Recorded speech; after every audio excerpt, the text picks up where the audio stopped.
gummy bear.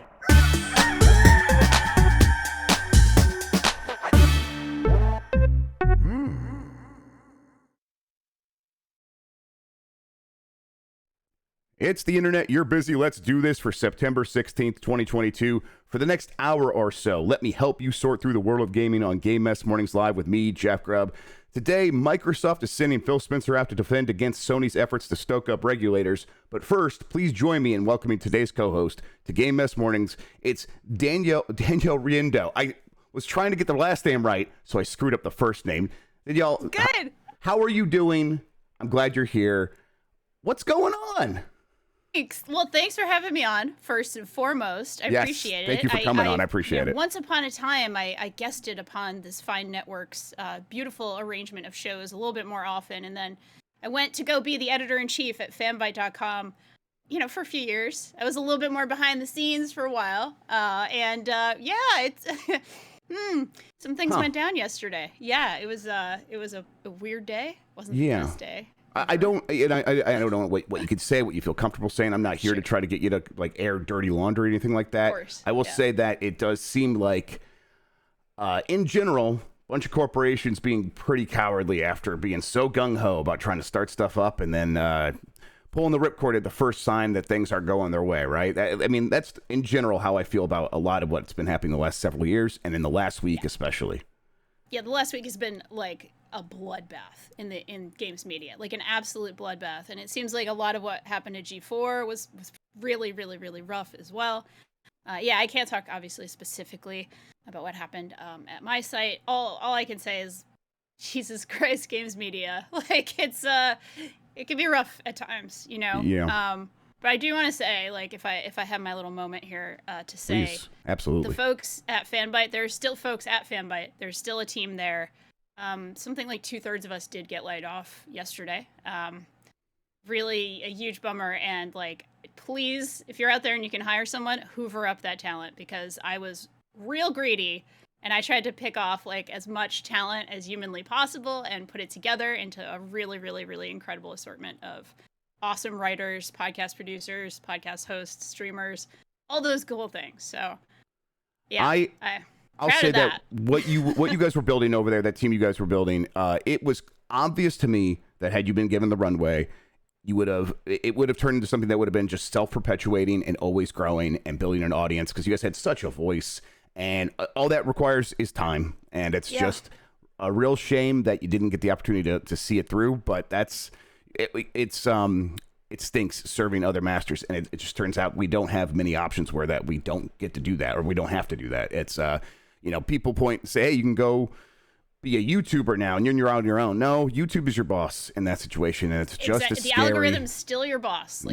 matter what you do, it's you really always have to. Scary.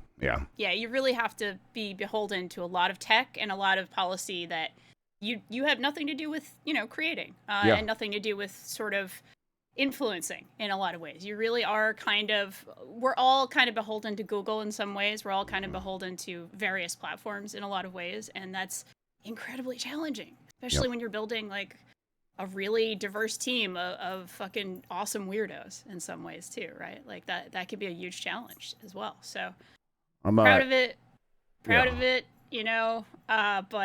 man, it is a bummer when that happens, when the clipboard comes a calling. Yes, exactly. When the spreadsheet goes in a different direction. Yeah. I'm trying to imagine what it must be feeling like this week for 2/3 of that team, all suddenly looking around, be like, man, what's next? Do you feel traumatized by this? Are you ready to jump right back in? Or are you I don't know, I need time to recover from what just happened? Yeah, well, I'm always, I've never had fewer than 3 jobs. I'm a weird person. I have a part-time job right now. I teach game design, actually, which is super fun and interesting. I'm an EMT part-time. I'm going to be going out on my ambulance tonight. But for myself, I'm obviously looking and, really happy to entertain a lot of different opportunities, frankly, in games media and in game production, frankly. I know a lot of my staff, I'm going to keep calling them my staff because I love them so much. You earned it. Yeah, team, absolutely. Man. Yeah. But a lot of my folks who were laid off are also looking, and they're looking hard at this point. So again, like if anybody's out there, you're looking for somebody who can write, who can produce, who can host. We've got really, really awesome people, and I'm retweeting them. Like every second I see somebody being like, "Hey, I'm looking for work," I'm like, "Smash that RT!" Like if I can give a recommendation, anything I can do. You know? Yeah, every little bit of that helps. It feels like if you're like looking around, you've seen these people saying, "Hey, I need work or whatever." Every little retweet helps. You never know what's going to make the difference. So if everyone is listening to this and wants to help, that's a good way.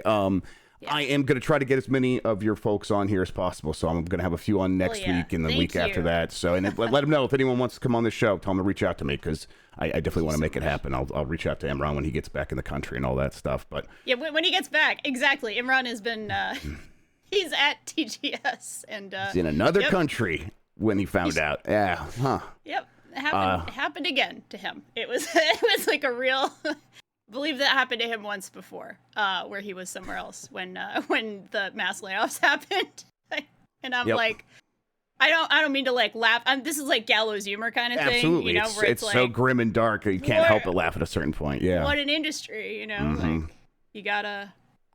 But yeah. Well, I will say I really appreciate it. Yeah, you all are very talented, and like I said, the voice is just so distinct, and you kind of can't. There's no keeping that down. So if y'all keep at it, I'll keep reading and watching and listening. So thanks for coming on here. I suppose we should get into the show now. Before we do, let's explain what we do here each weekday. I, Jeff Grubb, will help piece your gaming life back together. That includes breaking news, the catch-up where we discuss the biggest topics consuming the lives of gamers everywhere, and maybe even bring some of our own original reporting. For all these topics, I'll get the input of a bona fide expert who will make me look smart. If you are watching live on Twitch, hello Twitch, welcome. You can always listen to the show later on podcast feeds by searching for Game Mess Mornings or find the RSS on giantbomb.com. You can also catch the show later with chapters and timestamps on YouTube. Hello, YouTube. Okay, we have a lot to get into, so let's start the morning mess with Microsoft is playing defense against Sony's latest efforts to disrupt the Activision merger.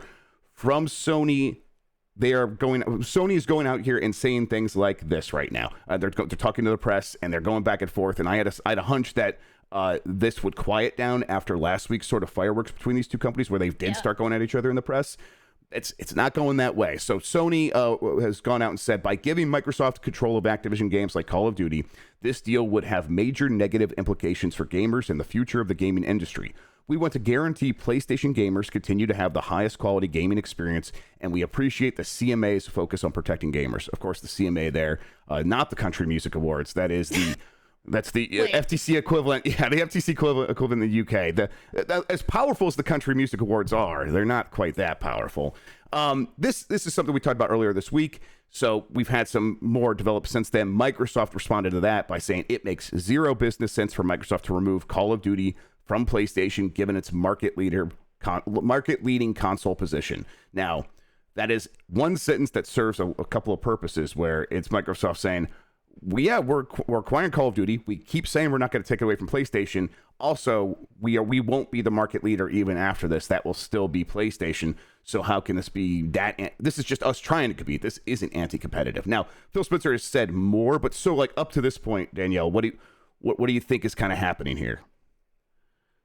Rattling, right? It's a lot of like how the Game of Thrones, dudes are kind of like sending their messengers across the field and like, no, I've got a bigger gun over here, but no, this is my big gun. So what are you talking about? I have to play with my big gun. That's how I picture all of these things. I think it's right. Whether it's accurate or not, that's like how I see it. I see them like on their horses, like right in their castles, like ready to fight, ready to send out their buddies. So that's how I feel about it. I mean, honestly, who knows what they're actually going to do. But at this point, I see a whole lot of saber rattling and a whole lot of like playing that game. And they're playing that game because it doesn't seem quite as obvious, like, because it's like, Call of Duty is important, but is it that important? This is definitely continues to be about Sony and Microsoft looking 5-10 years down the line. So it's a bigger war, and this is a very important battle in that war. And in the long run, when if Call of Duty remains as popular as it is, it's going to be a huge point of leverage for Microsoft when it comes to saying you should put Game Pass on PlayStation. We think that would be a real good way for you to keep getting Call of Duty, as if you did that. And PlayStation obviously not wanting to give up that ground, but might be forced into a situation where it has to do that. And so Sony's making the argument now that it's about Call of Duty today and about protecting PlayStation gamers, when obviously we all know that these companies are just saying what they have to say to convince regulators that that supporting their idea of what the industry should look like is the right vision or whatever. But it's all about these other arguments that will continue to happen long after this deal is closed or denied one way or the other. So Phil Spencer went out to CNBC and did answered a couple of questions in an interview. The interviewer brought up the point that even if Call of Duty is on PlayStation, maybe Sony wouldn't be able to compete because if it's available on Game Pass at no extra charge, that's going to put PlayStation in a tough situation. Phil responded by saying, "When I look at Game Pass, I think it's the output of competition in our market. We said, how can we innovate and create value for gamers? And we came up with a new model for players to build out their libraries, and people love it. I think that's what competition is about, driving competitors to innovate." And again, you can hear him having a conversation that is meant to be heard by regulators, where he's saying, this is what we think competition looks like. And if you disagree, what is the alternative here? Do you think that's a winning argument for Xbox? I think it is. Yeah. I actually do think they kind of have the upper ground here and the upper hand. And I wouldn't actually be shocked if Game Pass does end up on PlayStation. I'm kind of one of those people who thinks, yeah, that's a very distinct possibility. Maybe even like a 60-40 at this point, 65-35. Maybe we're even leaning further into that. So if this deal goes through, I think I'm right there with you. Yeah. Yeah. So it's like, yeah. And Game Pass is a great idea, and it's working well, and they're not wrong about it. People do love it. And it's the thing, and it's something that they would not have done if they weren't trying so desperately to compete with PlayStation. And so, I think what the CMA is looking into is, will this deal lessen the overall competitiveness of the industry? I think Microsoft's argument here, the subtle or the not so subtle subtext is, this is just what it's going to be. This is how we compete, and if you're going to cut us off at the legs here, then how are we supposed to compete with the market leader?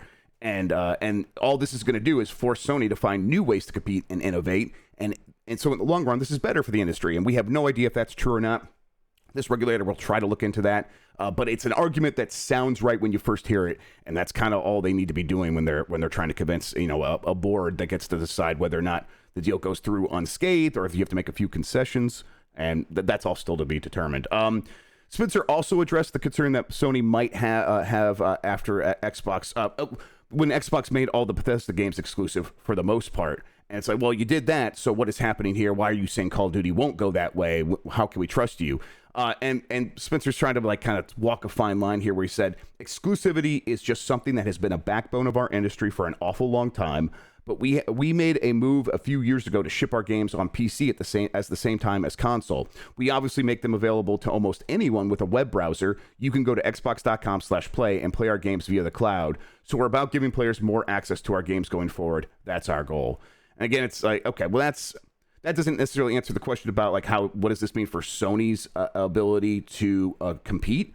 But it kind of skirts around that issue by saying, well, listen, if we're talking about making sure that people who play PlayStation games could still access this stuff, we are giving them more and more options. So really, this isn't a real concern. And again, do you think that works? Do you think that's an argument that works? I mean, I think it's adeptly made. Yeah. I think this is obviously these guys are really good at this. They have teams that craft these messages that have, okay, all right.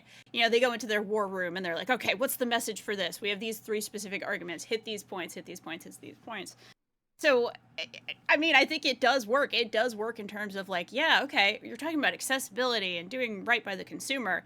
Well, you can buy a PlayStation or you can have a PC, which you might already have because you're, the person in this, in this class of people who can own a PC or can own technology, basically. So. Yeah, and I think you would probably, when someone says, well, what about PlayStation, or what about PlayStation gamers? Because they're like, well, hey, we'll put all this stuff on PlayStation. Yep. And if somebody doesn't want us to have the app on there, at least let us, put a browser on there, and then people could just choose to access it through their browser on the PlayStation if they want. Which is very funny. Yes. At its face, it's like, yes, I am a PlayStation gamer, and here I am playing my Xbox games on the PlayStation's browser. That's very it's just an amusing. But to your point, all of it sounds so crafted by a team of experts on how to like win these arguments, and he is just coming out there doing these interviews, saying those points beat by beat, and it's really obvious, but it also is like, what else is he supposed to do? That's his job. Spencer also talked about whether or not they are going to keep making acquisitions. And again, this sort of stops being about like speaking to the regulators. And now CNBC is just like, hey, is this something you're going to keep doing? And he says, yeah, this is such a competitive market. I don't think you get to press pause on anything. Tencent is the largest gaming company on the planet today, and they continue to heavily invest. And then here's where he turns back to the regulators and talks to them. Sony is a larger business than we are in gaming today, and they are going to keep investing. It's a highly, highly competitive market.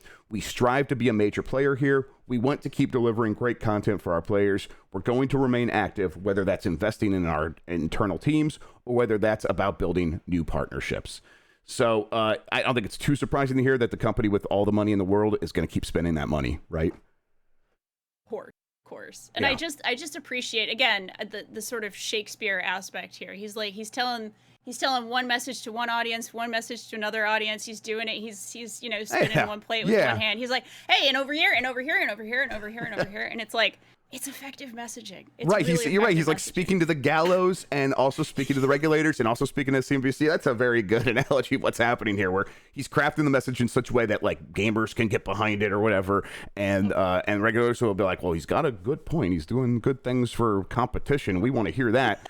I think your assessment that the messaging he's coming out with is a winning argument and the kind of thing that can convince people is probably accurate. And my continued assessment is that this deal's mostly going to go through unscathed. I think it's very likely that Sony will get some concessions in the UK that are then applied globally, but maybe that adds a couple more years to a Call of Duty guarantee. It's not going to be in perpetuity. Yeah. That's just, I don't think any companies or any government is going to force Microsoft to do that. Yeah, no, I agree. I think it's compelling messaging, and like, my guy is real good at what he does, and Sony has been caught on the back foot a little bit. Yeah, and again, like this is Jim Ryan out there doing what he has to do, of course, and maybe there's a chance they're playing a little bit of 4D chess over at Sony, where they know this is going to go through, and they are just trying to get some extra time so that they can get some other games ready, so that when investors are like, hey, Call of Duty now belongs to your competitor, that creates risk in your future. We think your stock price should be lower. And Sony kind of can't afford that right now. Its stock price has dropped like 35-40% over the last year. Yeah. They'll be like, look, we knew this was coming. Look at all these games we have coming. We're working on that. It's just they have to do this as well, and they kind of have to do it in the way they're doing it, where Sony's got to kind of make some bad faith arguments because they're trying to win. They're still going to try to win. So that's the lawyer's job over there. They got to play defense a little bit. Like that's kind of what you got to do sometimes. You take a few hits because you're preventing the bigger swings. So yeah, I think that's right. Yeah. Phil Spencer is in Japan for the Tokyo Game Show as well. And he says he's there primarily to talk to Japanese developers, and those talks might end in mergers and acquisitions, inquisitions, is how he put it.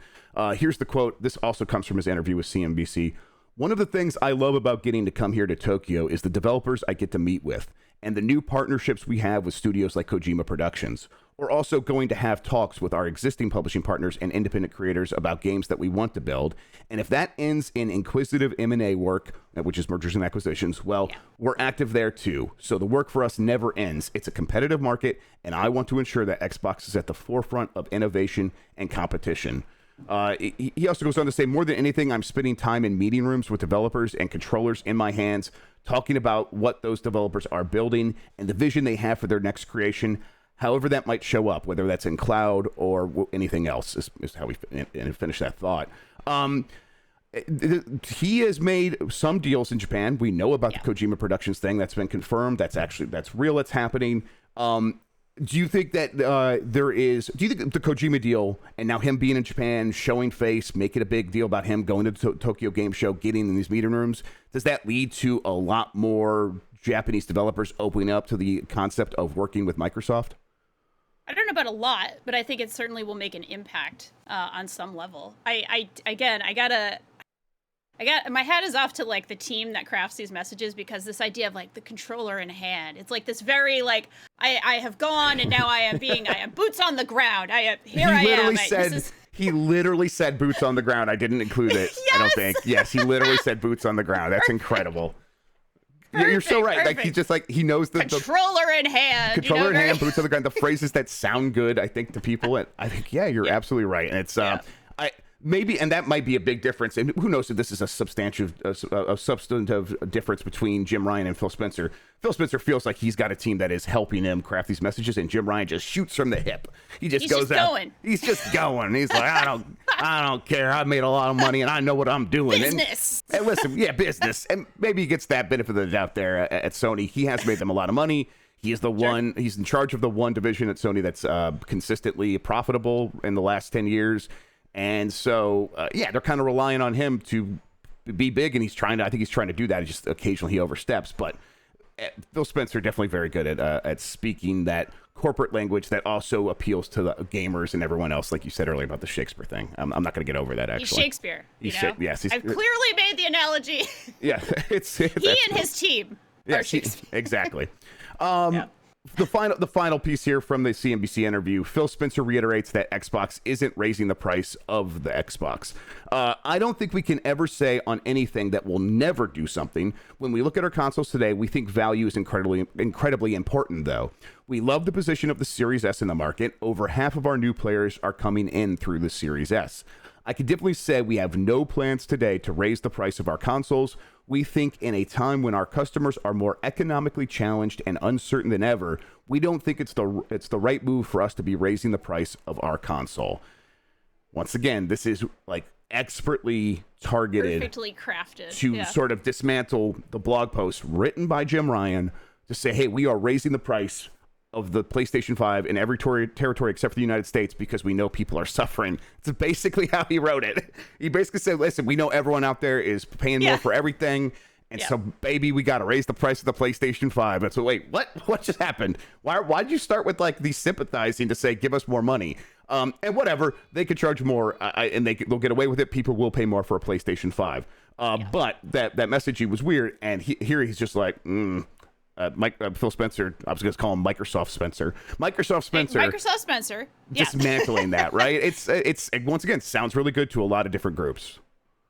And, like, he's really just talking about the Series S here, too. Like, they're easily Series X could go up, and it would be like, no, but I told the truth because I said the Series S wasn't going up, and that's what most people want anyway. So therefore, you're allowing yourself so many loopholes here by phrasing it this way. Right, and you know if Microsoft is going to raise the price, it's going to come in the form of, hey, we put out a new model of the Xbox Series X that has more storage, and we are going to charge more money than what that storage cost us. I don't know. Exactly, and we're going to stop selling that old version. Well, weird how that happened. They could get away with these things in a million different ways. It just seems like, for now, they are happy to get the PR win of saying that other companies raising prices, well, we care about value. So, yeah. Consumer, man. The consumer. Series S. Yeah. The best friend of the consumer, Microsoft. Incredible. Yeah. Vince Zampella explains that DICE missed the mark with Battlefield 2042. Ty Kim, a reporter writing for Barron's, did an interview with Vince Zampella. It's pretty extensive. And Vince Zampella, of course, being the guy that started Respawn, previously worked out on Modern Warfare at Infinity Ward, and is now basically in charge of shooters at EA. Because Apex Legends has done so well, and Jedi Fallen Order did really well, and they're like, listen, you seem to know what you're doing. Do you want to kind of be in charge? Well, now he's in charge. He's in charge of Battlefield, and he spoke a little bit to why he thinks Battlefield 2042 did miss the mark. He said, I think they strayed a little too far from what Battlefield is. They tried to do a couple things that were maybe ambitious, grow the player count, etc. I don't think they spent enough time iterating on what makes that fun. It's not inherently a bad idea. The way they were set up and the way they executed just didn't allow them to find the best thing possible. And I think he's being a little bit careful and diplomatic to not insult the team or whatever. But at the same time, it's like, that's probably fair. Battlefield 2042, though, seemed like such a good idea from the outside. And I think it missed because I guess it did just get some basics wrong. It just wasn't quite as fun to play it. And then the maps weren't very exciting. And also the game is a $70 multiplayer only game. So you are kind of, it's a real uphill battle, right? Do you think that what Vince is saying here is fair? And what do you think the future of Battlefield is?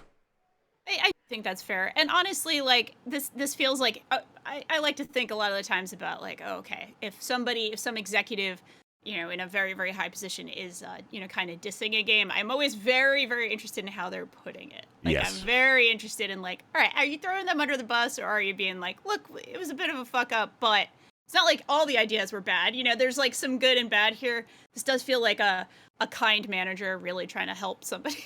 Yes. Just having like a bad way of it, being like, there was some good here. All right, this wasn't inherently sandwich. A bad idea. Yeah, the compliment sandwich where you put the bad stuff kind of in the middle there, and you like let them take it down. My wife, who's a teacher, taught me that. It's a good one. Yeah, it's a classic. So he's kind of doing that, and he's kind of, he's also kind of letting the way forward for things like, doing things that do increase player counts. Like, that was a good idea about it, but we'll just make it more fun. It'll be like, I'm going to add some fun juice next time. That's all. Bogart in chat says, like, 2042 is 10 times better than it was at launch. But he follows up by saying, you just can't do that with a full-price game. That, like, it doesn't work as well with a full-price game when you, like, fix it over time. It kind of needs to make that good first impression. I think that's doubly true for a pretty traditional online multiplayer shooter, because it is not 2016 anymore. It is a post-Fortnite world.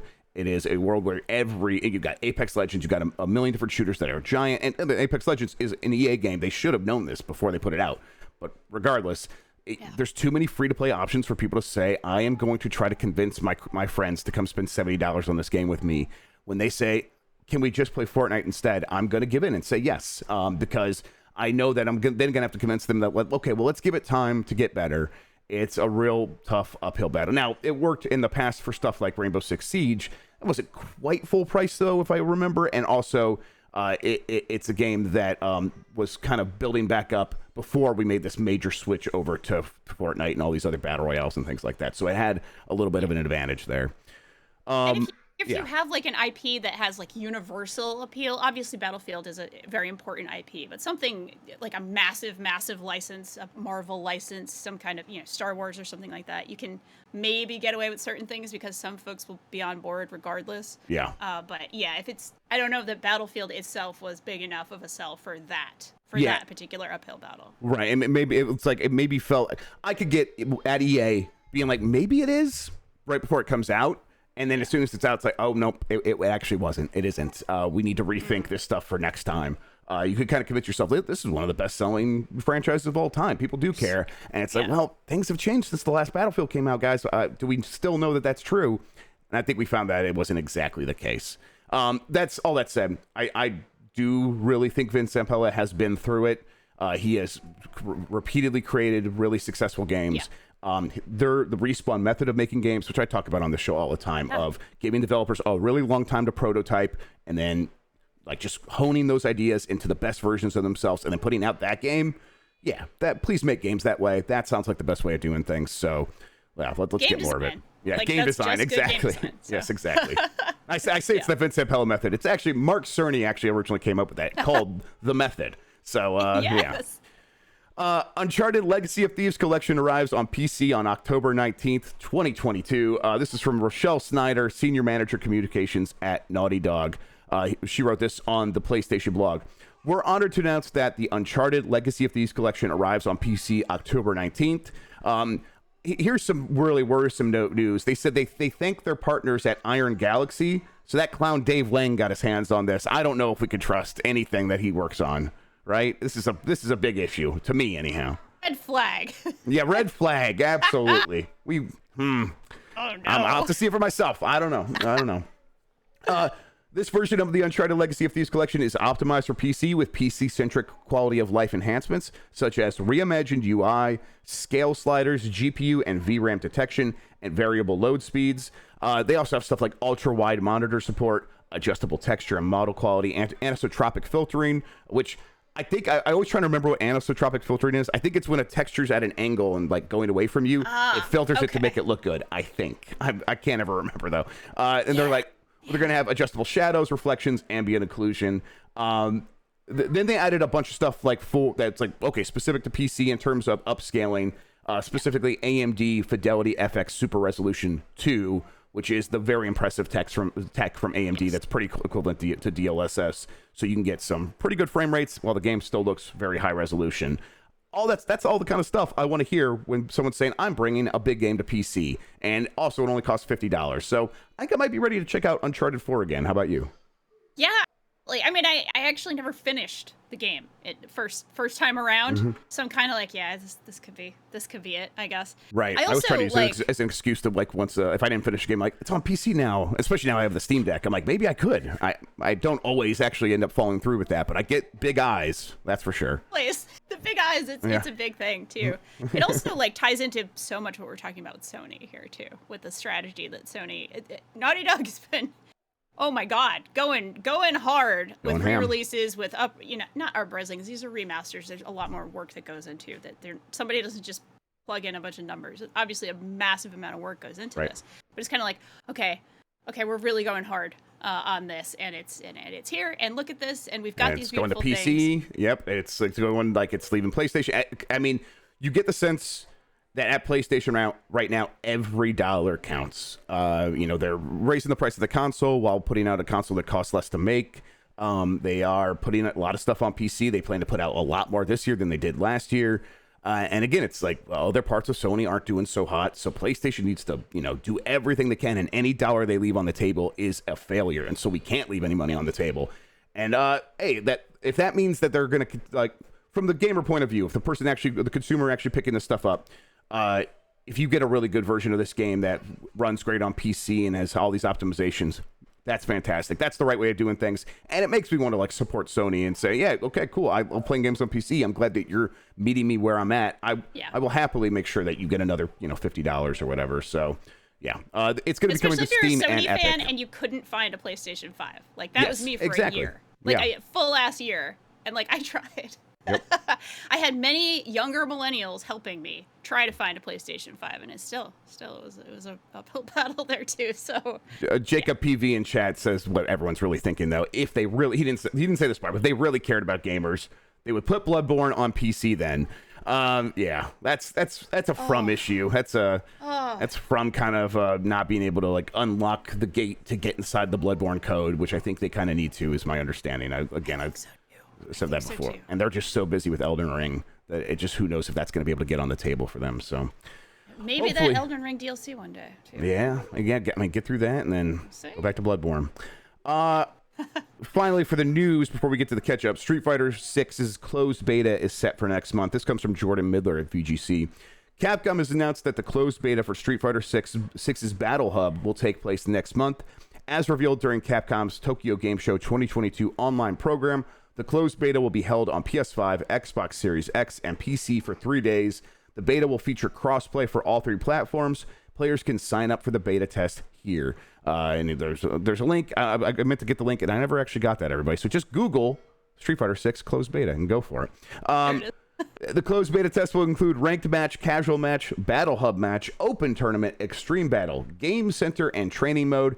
8 characters will be playable during the test, including Ryu, Chun-Li, Luke, Jamie, Guile, Kimberly, Juri, and Ken. Now, here's my question, chat. Did I say Ryu correctly? I can't ever remember. I think I think if I were to really try, it'd be like Liu. We got to get the L and the R at the same. Go in with it. Yeah. Yes, got to go in at the same time. Got to say the L and the R at the same time. People in chat are giving me the thumbs up. So okay, all right. Doing pretty good. All right, okay. Where are you at with fighting games? Where are you at with Street Fighter? Have you seen this stuff? I think Street Fighter 6 looks really good as someone who is not engaged really with a fighting game in quite some time. Yeah, I mean, same. I do combat sports. I do Brazilian Jiu-Jitsu for funsies. For entertainment. I always get, for entertainment, for fun. I have a great time, choking my best friends. It's a great time. Sounds a little psychotic. I apologize. But no, I'm mad at Jan. Jan, the producer, is saying, should I buy a hitbox for the beta? Jan, yes, of course you should. Do it, man. Yeah. Do it. No, it's totally cool. I always get frustrated with fighting games because I can't do the things I do in real life on the controller. I'm just fumbling around. But I love it as a spectacle. Love fighting games. It's looking really good too. Yes, it's looking spectacular, this game. I'm so into everything they're doing with the visual style and the character designs and the expressive faces and the Of course, the effects, they've been really good with that through 4, 5, and now 6. But like, it just looks like they're hitting on all cylinders with this one. So I'm super excited. I do plan to give this one a real shot, though. I think I'm probably gonna. I got a Discord community that a lot of them are into fighting games. So I'm like, okay, teach me. I'll go like watch a video or something for a while and see if I can get good. Finally, but, I like playing the single player modes of these games too. Like just to have an experience with it, just to get like a taste of it. I know that's not what it's about, but like just to get that taste of it, you just feel like, look, you had some fun with these character designs, you had some fun with these stories. I actually get really into like the art of it, the backgrounds, the like interactions, all the little animations. I'm like, you make a beautiful world, you make beautiful systems to interact with. I couldn't respect these types of games enough. And they're playing that up this time with the single player campaign seeming to be like in this, quasi open world, and you're running around the space, and it feels like the Final Fight City. I actually don't know the specific details, so I think it might actually be the Final Fight City. But it's like, oh shit, it's cool to like go just spend time in this world and go beat some people up. That's I think you're right. There might be something to the single player this time. Yeah. All right. That's good news for me. With the news out of the way, let's get to the catch up. I just wanted to kind of touch on a few things real quick, some smaller items. Specifically, Digital Foundry tested Halo Infinite's canceled split screen campaign, like the local split screen campaign. They say they really like it. There's a workaround to get into it. Anyone can go do this right now. And it mostly seems to work. There were some small bugs, but there is no obvious reason why they canceled it, other than maybe they really just didn't think it would matter to enough of the audience to just finish off the polishing process. But who's to say? Like, people hear this and they're like, okay, Microsoft is moving around resources inside 343 because they think they want to put the people working on this on a different part of the game, and everyone's like, well, you're Microsoft, you have all the resources in the world, shouldn't you be able to do both? And to me, it's like, okay, it did look close, but the resources are not like, money. It is finding talent. And that has still been very, very difficult for years now. And it just feels like this game keeps paying the price because they don't have quite enough talent at 343 to do everything they wanted to do. And this is the most unfortunate sacrifice because of that. Like the most unfortunate sacrifice because of that outcome, right?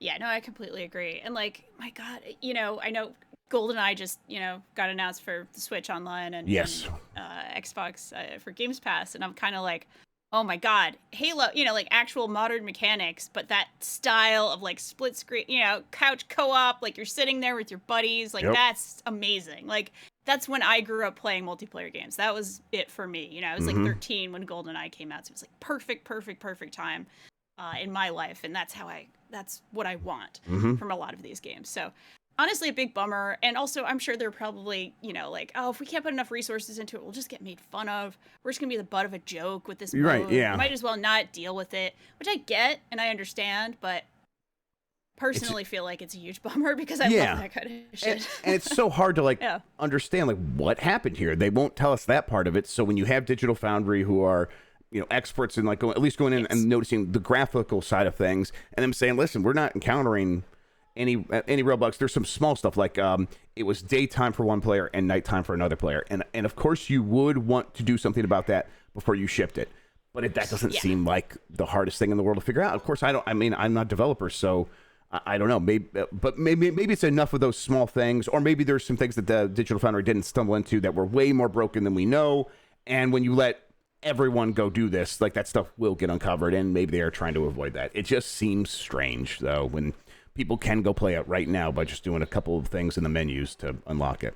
So, we'll uncover everything if enough people are doing that. So it's kind of like, man, it was close. It must have been close if that's like the case. Yeah, it seems like they put a lot of work into it before they pulled the plug. So strange. Switch Online's latest Genesis update adds Alyssa Dragoon, Beyond Oasis, and Earthworm Jim. I'm going to try that. Alicia Dragoon? I think that's probably more accurate. Earthworm Jim is trash, everyone. It's time to accept it. I'm going to keep saying it every time it comes up. This is going to be me being weird about a game. I'm going to be weird about Earthworm Jim. It was never good. And the stuff around it makes it hard to kind of fight for. Yeah, what if Doug Tennaple, whatever? He sucks big time. I hate him, and it's like, that's hard to, even if the game was amazing, it could still be like but it feels dirty now, man. Yeah, but here's the good news. It's not amazing. It's real boring. Exactly. There you go. It's real boring. So it's easy. Yeah. It's like Sorry for my dog. No, it's okay. Hi, puppy. He's so pissed about Doug Napier. It's okay, puppy. It's okay. Actually, I might have a filter on you, so I don't know if chat's actually hearing that. But if they are, everyone say hello to the puppy. That's my dog, Drake. Hello, Drake. Oh man, I can't hear Drake without thinking about Drake Lake because I've been playing a lot of Wave Race 64 recently. So, yes. Let's see. You know what? I want to actually bring up. Let's take a look at this video here of the of Beyond Oasis because I'm not familiar with this. I know. I've heard the name and I didn't look into it. Actually, let's look at Alessia Dragoon first. This people apparently really like this game, and it just didn't do much. It just wasn't popular for some reason. I'm like, of course, Earthworm Jim was, and this wasn't. But this apparently it looks good. It's like a platforming magic casting game. I don't know. There's something about it looks really appealing. I'm gonna try this, but I'm definitely gonna try Beyond Oasis, which it's like a Zelda-like, but it's got I don't know hella Genesis graphics, and I'm like I gotta try that for myself. So yeah. I know Legend of Senti is a Zelda-like on the Genesis that a lot of people really like, and I think I've heard that Beyond Oasis, while a little bit different, people do still like it quite a bit. So yeah, it's got big dudes, says Bacon Monk. There's some big sprites in this game, and I'm really into it. Right? I'm loving this. Like I don't know, it's very like Aladdin looking, but yes, but it is. It has that kind of sense. Like got big pants, got big arms, running around, very colorful. I dig that a lot. This looks really cool. Yes, I am definitely into it. All right, let's see here. And then finally, yes, Warzone 2.0's release date is now confirmed for November 16th. So the second iteration of the popular Battle Royale will release on November 16th. This comes from Jordan Miller of VGC, if I skip that, which will also mark the start of Season 1 of Modern Warfare 2. This is the first time I could really remember this would be the second time, because obviously Call of Duty had Blackout, which was their first be a battle royale, and they replaced it with Warzone, and now they're replacing Warzone with another version of Warzone. So Call of Duty finding you don't just have to keep the battle royale going forever. We think like actual follow-ups, actual sequels to that can keep things going. I wonder what the benefits are of that, other than like obviously you can reset sort of the progression and begin adding stuff completely anew. But I just can't ever imagine there being a Fortnite 2, right? So this is still a little strange. Yeah, it is sort of a wild thing to think about. I mean, I'm glad they're opening up to it, frankly. I'm glad they are playing with it. The sandbox mode, that's already like, okay, cool, all right, interesting, and brand new play space. Okay, that sounds cool. Like, these are good buzzwords. This is good. It does feel like, okay, for years it did feel like those teams were really locked into a formula, like really super locked in. And there's a benefit to that, of course, always, especially if something's working. But game developers like to iterate. They like to do new things. They like to play around with interactions, and so I think it's a good thing. Yeah, it's you obviously get some benefit of having a massive game where you can try some ideas, but obviously others, when you're locked in like that, like you said, you just can't do too much. But starting from scratch, straight and narrow. Yes, exactly. But launching like a full sequel to something like a battle royale, it would give you a chance to say, no, this fundamental mechanic, we can finally change that. I think you always risk alienating some fans, but it's Call of Duty, so that's probably not much of a concern here. You're going to be able to get away with quite a lot, and they'll show up because Call of Duty is their game. So, yeah. All right, I asked a poll yesterday. Let's go take a look at that.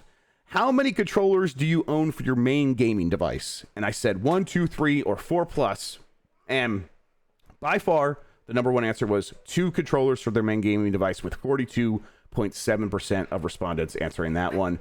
Then 4+ was the next most common at 24.5%. Then 1 at 17.9%.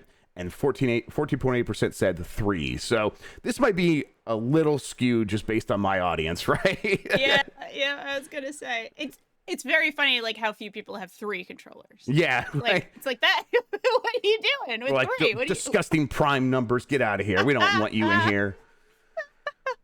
That's strange. Very funny. Yeah, I guess I think I'm a 2. I think I'm a 2 person. Although I did accidentally buy a new Switch once when I thought my Switch was dying, and it ended up just not being dead. So I suppose I'm a 3. Yeah, there you go. You're a 3. I'm at the 14%. You're one of the sickos, the most sickos of all. My God. I definitely have 4+ for the Switch and the Xbox. Actually, I might be a 3 for Xbox Series X and S. No, if I only count that, if I don't count the Xbox One controller, which I think obviously you should, but I'm like trying to be modest. Yeah, exactly. Yes, because if it's not that, it's like 10 controllers. But I only have one DualSense so far, so I'll probably because I was not playing a lot of like local co-op on my PlayStation 5 or whatever. So, but maybe I can. I do plan to get another DualSense eventually because it feels like this one's maybe going to wear out at some point. So, yeah. Let's see. I didn't come up with a poll for today, and I think we might actually just skip it unless we can come up with a good question right now. You got any ideas? What should I ask people about? How many Sonic T-shirts do you own? Yeah, that's good. That's a good weekend question. That was a real random one. Sorry. How many pieces of Sonic the Hedgehog merch? There you go. Yes. Do you own? There you go. And let's just do the number thing again. One. I'm having a very hard time thinking of this. 3. Do I have any Sonic in my house? 4 plus. I think I have 2-ish. Any Sonic in my house? I can't. Body pillows count, everybody. Body pillows count. Body pillows count. They count. Do comics count? Do comics count? I think they count for double. I think the pillows. Body pillows are count for 2. Yes, absolutely. Because there's 2 sides to them. Yeah. Yeah, I think do comic books count is a good question in the chat. I think it does. Yes, I think it does. If it's got Sonic on the name, if it was licensed by the Sonic Corporation Sega, then yes, it counts. Piece of material right there. Yes. You know. I knew I was forgetting something too when we started. I'm like, I'll figure it out when we go. I didn't figure it out when we went. All right. So Danielle, I want to ask you, what do you have going on? I know like things are crazy and hectic, and you're going to go work in your EMT tonight, but do you have anything you want to plug? Anything you want to tell people about? Do you have like a Twitch channel you stream on or anything like that? That's a good call. That's a good call. I would definitely say, please go to my Twitter, Danielle RI. It's DANIELLERI. I'm going to be retweeting a lot of colleagues who are looking for work. I'm looking for work. So, hey, what's up? How you doing? I'm good to work with. Many skills, many of those things. I'm still teaching.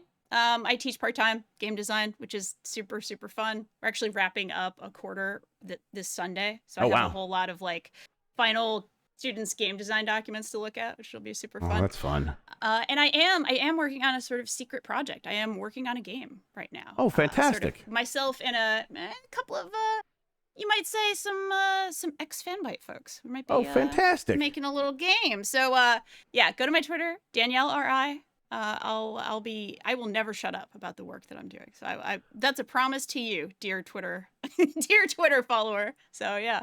I just realized this morning when I was looking at your handle that Danielle RI as in Rhode Island, right? Yep. Rhode Island or Rienda. I tell people it can be either. It works for both. Either. It does work for both, but I know the truth. You know the real. Now I don't want to put you on the spot. Can I just get a little taste of that Rhode Island accent? Just the smallest taste. Oh yeah, anytime. Oh, I can do the accent. I can pull it out. You know, if I spend enough time in Rhode Island, I'm drinking my coffee milk. You know, anytime. Coffee milk. Get your Dougies. Oh, it's the best. Oh, it's so choice. It's so good. Thank you so much, Danielle, for coming and joining me today. Thank you. On Giant Bomb, we have UPF happening. We're in the process of like figuring out what we're gonna do. Jan Man wants to know, what is coffee milk? You know, chocolate milk or strawberry milk or any of those delicious flavored milks. It's that, but it's a coffee syrup. It's like 92% sugar. Oh, it's delicious. Oh my God, delicious. That's better than I even thought. Delicacy. We have UPF coming up later today. Up next, though, Sekiro Choa. Our boy Jan gonna go get into some Sekiro. He's been into it, everybody. So we'll be cheering him on. I'll be passing it off to him here in a second. But once again, Danielle, thank you so much for coming over here, talk with me. I really appreciate it, especially on a week like this where it's like obviously you got like bigger things on your mind. Coming here to talk about video games with me seems so minor, but I'm glad you took the time to do so. It was really nice. I really appreciate it. Thank you for having me on. Absolutely. Thank you, everybody, for watching. Until next time, have a good one. Take care of yourself, and goodbye.